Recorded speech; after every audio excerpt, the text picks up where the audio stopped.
Le sommeil est un problème récurrent chez les personnes dans notre société actuelle. Et c'est un problème qui est assez mis de côté à un tel point que la plupart des personnes qui dorment mal se disent que c'est normal, que c'est pas si grave parce que tout le monde dort mal finalement. Donc là, j'ai préparé 4 vidéos où je vais vous expliquer qu'est-ce que c'est que le sommeil dans la perspective ayurvédique, quel est son impact dans notre santé, dans notre joie, dans notre vie au quotidien, et aussi qu'est-ce qu'on peut faire pour améliorer ce sommeil. C'est parti!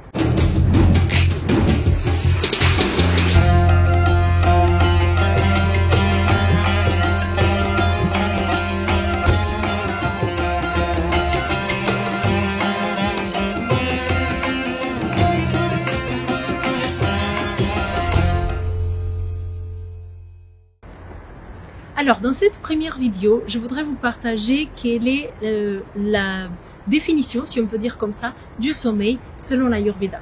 Alors, dans la Charaka Samhita, le texte de référence de l'Ayurveda, on retrouve dans le Sutra Sthana, le premier sthana, le premier volume de ce livre, de cet ouvrage, on retrouve dans le chapitre 21 la définition ou l'explication de qu'est-ce que c'est que le sommeil. Donc, le sommeil arrive au moment, en fait, c'est décrit comme ça. La déconnexion des organes d'essence et des organes d'action avec le mental, ça, c'est le sommeil. Donc, en fait, pour avoir un sommeil de qualité, déjà, il faut avoir une déconnexion totale avec tout ce qui est stimuli extérieur. Parce que, selon l'Ayurveda, il y a cette notion de que on a les 5 organes d'essence, les 5 organes d'action. Et en fait, ces organes d'essence et ces organes d'action, là, les organes d'essence, c'est, on les connaît tous, hein, la vision, l'odorat, etc. Les organes d'action, c'est les organes qui nous permettent de marcher, les pieds, les mains, nous permettent de faire des choses. Donc, ces choses-là, pour que le sommeil soit de qualité, ils doivent être quelque part stoppés. Okay? Donc, nous, on est un animal qui a évolué dans la jungle, dans la savane, où il fallait avoir ses sens très développés. Parce qu'au moindre bruit, il fallait être réveillé pour pouvoir se protéger, soit pour lutter, soit pour se protéger d'une bête qui veut nous attaquer. Donc, on est très sensible à tous ces stimuli. Et la plupart d'entre nous, ce qu'il fait aujourd'hui, c'est qu'on va regarder la télé, ou parfois on va s'endormir devant la télé, on va regarder son smartphone, et tout ça, c'est des stimuli. Et donc, comme c'est décrit dans la Charaka Samhita, qu'il faut pour que le sommeil de qualité, pour que le sommeil il arrive, il faut cette déconnexion des organes d'essence. On n'est pas en train d'agir pour notre sommeil quand on agit comme ça, quand on regarde la télé ou quand on est en train de donner des stimuli en plus à nos sens. Okay? Donc voilà, dans cette vidéo, je voudrais vous partager qu'est-ce que c'est que le sommeil, mais aussi je voudrais vous dire quels sont les effets de ce sommeil dans la personne. Donc, dans des traits assez bruts, parce qu'en Ayurveda, on parle toujours des gunas, donc c'est les attributs qu'on va regarder dans la vie pour pouvoir étudier le corps et la vie en général. Donc, on étudie que le sommeil, un bon sommeil, des heures de sommeil, ils vont créer une certaine onctuosité, de oleosité ou de l'humidité dans le corps. Okay? Une humidité qui est normale et qu'on a besoin pour que l'organisme fonctionne bien. Si le sommeil est de trop, on va créer trop d'oliosité ou trop d'humidité. Okay? Si le sommeil il est trop peu, on va avoir trop de sécheresse. Donc si le sommeil il est en excès, il va augmenter le dosha kapha. Si le sommeil il est pas assez, il va augmenter le dosha vata. Okay?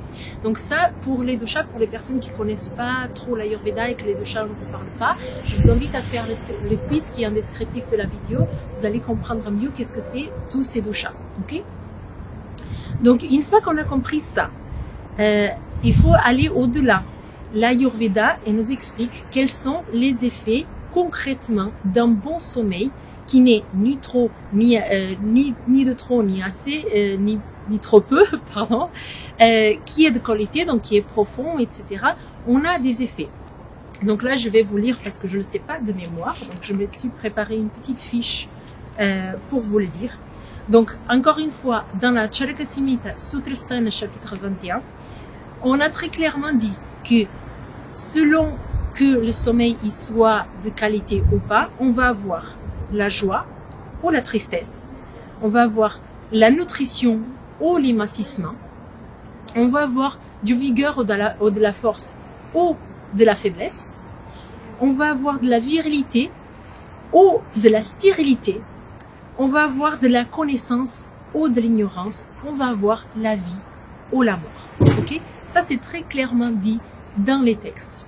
Et donc je voudrais vous partager ça parce que aujourd'hui il y a beaucoup de personnes qui souffrent de tristesse, ils souffrent de cette chose qui elles sont pas heureuses. Mais il y a toutes ces choses qui sont liées, c'est notre hygiène de vie, le sommeil, c'est une chose super importante qui rentre en compte dans notre hygiène de vie. Donc je vous parle beaucoup d'alimentation, mais le sommeil il n'est pas moins important. Le sommeil il est vraiment fondamental. L'alimentation et le sommeil sont liés, c'est le sujet d'une des vidéos que je vous ai préparées sur le sommeil.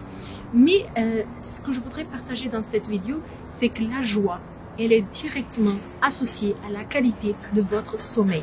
Si vous dormez pas bien, si vous avez pas des bonnes nuits de sommeil, vous pouvez pas être en pleine forme et vous pouvez pas être pleinement épanoui dans votre joie.